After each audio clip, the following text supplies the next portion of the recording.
Bonjour, voici votre tirage défi pour cette mi-juillet, ami Bélier. Au centre de ce tirage, vous avez la carte Dragon's Lair. Et les cartes d'emblée posent la situation. Vous vous êtes replié. Ça ressort en dessous dans la deuxième partie de ce tirage. Vous vous êtes replié sur vous-même. Et la situation ne vous convenant pas, vous allez préférer revenir sur vos acquis. Vous avez cessé d'être un dragon. Parce qu'au-dessus, on a unexpected visitors. L'action nécessaire au progrès, c'est de partir à l'aventure, c'est de partir à la découverte. C'est de tenter de nouvelles choses, de tenter de nouvelles expériences. C'est prendre un nouveau départ. Quelle que soit la raison pour laquelle vous avez voulu vous replier dans votre antre, les cartes vous disent qu'il est temps d'en sortir. On a deux cartes extrêmement différentes ici. Ça, c'est votre attitude. C'est une excellente carte, hein. Ça signifie que vous avez éprouvé le besoin d'aller vous reposer, de vous ressourcer. C'est une excellente énergie. Mais cette carte souligne qu'une fois que vous êtes reposé, eh bien, il faut repartir à l'attaque. C'est pour ça qu'elle vous dit, vous êtes un dragon. Alors c'est vrai que les dragons aiment se reposer sur leur richesse, en tout cas dans leur antre où ils amassent leur richesse. Mais à un moment donné, ils doivent tout de même s'assurer de l'intégrité de leur territoire pour commencer, et puis jouer les dragons, c'est-à-dire explorer de nouveaux territoires. Alors c'est vrai, vous êtes à la merci d'une aventure à la Alice au Pays des Merveilles qui ne soit pas exactement ce que vous désirez vraiment. Mais c'est pas pour rien que c'est un roman initiatique. Parce que, oui, Alice est confrontée à des situations assez ubuesques, mais elle apprend énormément au cours de ce voyage. C'est sortir de votre zone de confort. J'aurais jamais cru devoir dire ça à un bélier. Voilà. Ce tirage leur demande. Il s'agit de sortir de la zone de confort. Vous avez les As qui sont sortis. Dans la deuxième partie du tirage, je vous en parlerai.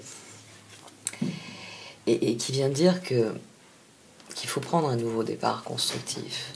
Qu'il faut guérir cette appréhension que vous avez de quitter votre antre et de conquérir de nouveaux territoires. Qu'il faut enlever ce ouch, ce caillou dans la chaussure qui provoque un sursaut, qui provoque un arrêt, qui empêche de progresser plus loin. Et l'évolution est assez intéressante pour vous parce qu'il y a une forme de conseil dans cette évolution.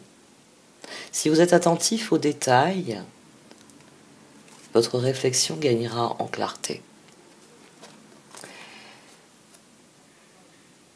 Donc, quelle que soit cette nouvelle situation dans laquelle vous ne voulez pas plonger,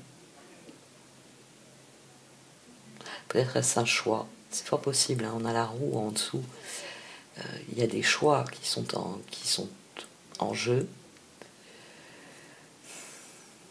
Plus vous serez attentif aux détails et plus finalement vous saurez à quoi vous attendre. Parce que les dragons, quand ils partent à l'assaut de nouveaux territoires, ils ont quand même fait du repérage. Et j'ai l'impression que c'est ce qui vous est conseillé. De faire du repérage, de lancer des perches, de voir comment ça s'amorce. Parce que oui, c'est des nouvelles perspectives. Oui, c'est des nouveaux objectifs ou des nouveaux défis ou une nouvelle manière de progresser vers vos objectifs. Mais vous avez déjà certaines clés en main qui peuvent vous aider à prendre votre envol. Et à le faire en ayant clairement à l'esprit ce que vous voulez accomplir. Parce que c'est ça la carte d'évolution. C'est une clarté quant au chemin qui s'ouvre devant vous. Parce que vous avez guéri ce qui vous empêchait d'avancer. C'est des énergies qui sont très intéressantes pour cette mi-juillet. très très intéressante. C'est sans doute parce que Mars, quand il va passer en Lion, Vénus aussi sera en Lion, mais en tant que signe de feu, vous allez en bénéficier. Vous allez bénéficier de cette énergie. Forcément. Allez, je vais arrêter là pour cette première partie du tirage. Pour ceux qui le désirent, vous pouvez me suivre dans la deuxième partie, qui donc sera sur Vimeo. Le lien se trouve dans le menu titre. Et je développerai donc les cartes de tarot qui sont en dessous et des cartes du Wisdom of Oracles pour conclure, pour voir où nous mène votre aventure. Allez, profitez bien de cette aventure. Merci de m'avoir écouté. Vous pouvez liker, commenter ou partager cette vidéo. Au revoir.